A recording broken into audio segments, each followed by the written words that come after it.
একটি রৌদ্রোজ্জ্বল সকালে সুন্দর একটি মেঠো পথের ধারে ছোট্ট একটি কুঁড়েঘর। আশেপাশে প্রজাপতি উঠছে। সবচেয়ে ছোট ভাই, সে গান গাইতে আর প্রজাপতি ধরতে পছন্দ করে। সে খুব অলস। সে বলে, কাজের কথা শুনলে আমার ঘুম পাই।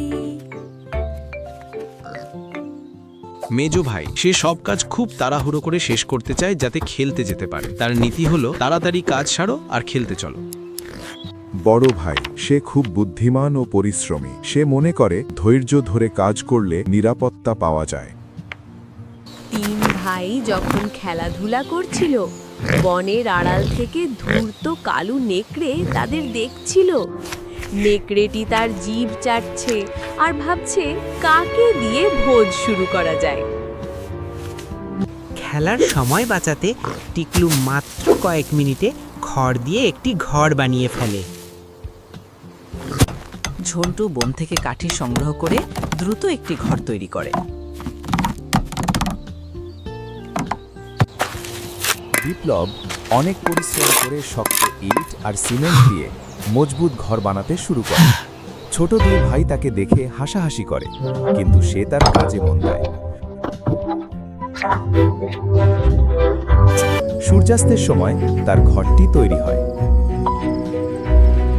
রাত গভীর হলে কালু নেকড়ে টিকলুর ঘরের সামনে আসে। পুচকে পিগ, নেকড়ে বলে, দরজা খোলো, আমি ভেতরে আসব।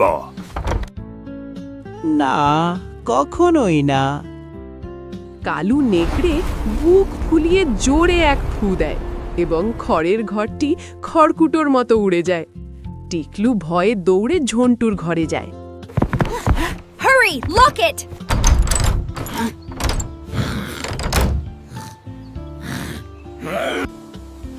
নেকড়েটি এবার ঝন্টুর কাঠির ঘরের সামনে আসে। ঝন্টু আর টিকলু ভেতরে ভয়ে কাঁপছে। It's getting closer. নেকড়েটি আবার জোরে ফুঁ দেয়। কাঠির ঘরটিও ভেঙে তছনছ হয়ে যায়। দুই ভাই দৌড়ে বড় ভাই বিপ্লবের ইটের ঘরে আশ্রয় নেয়। দুই ভাই বিপ্লবের ইটের ঘরে ঢুকলে বিপ্লব দরজা শক্ত করে বন্ধ করে দেয়। কালু নেকড়ে ইটের ঘরের সামনে এসে বারবার ফুঁ দেয়, কিন্তু ঘরটি একটুও নড়ে না। নেকড়েটি রেগে আগুন হয়ে যায়।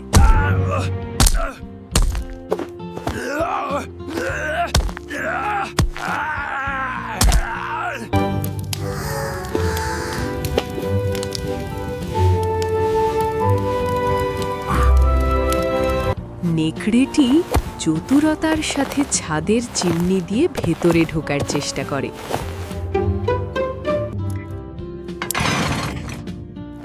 বিপ্লব বুঝতে পারে নেকড়েটি চিমনি দিয়ে আসছে।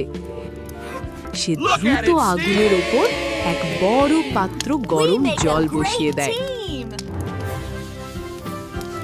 কালো নেকড়ে চিমনি দিয়ে নামতেই সরাসরি ফুটন্ত গরম জলের পাত্রে পড়ে যায়। সে যন্ত্রণায় বিকট চিৎকার করে ওঠে।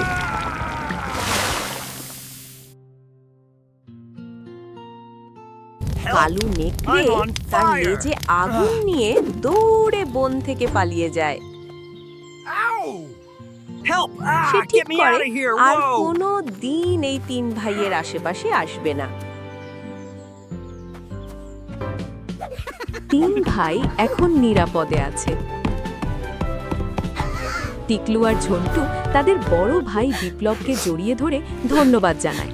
তারা বুঝতে পারে পরিশ্রম আর একতাই সেরা নিরাপত্তা। বিপ্লব বলে, সবচেয়ে শক্ত দেয়াল শুধু ইট দিয়ে হয় না, তা তৈরি হয় ভালোবাসা আর একতা দিয়ে।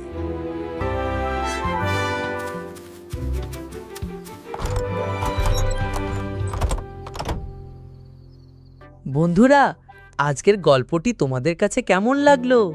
যদি গল্পটি তোমাদের কাছে ভালো লেগে থাকে আর যদি তোমরা চাও যে এরকম গল্প আমি আরও বানাই, তাহলে আমার চ্যানেল অবশ্যই সাবস্ক্রাইব করে দিবে, বেশি বেশি শেয়ার করবে আর লাইক করে দেবে। কিন্তু সবাই ভালো থেকো, বাই।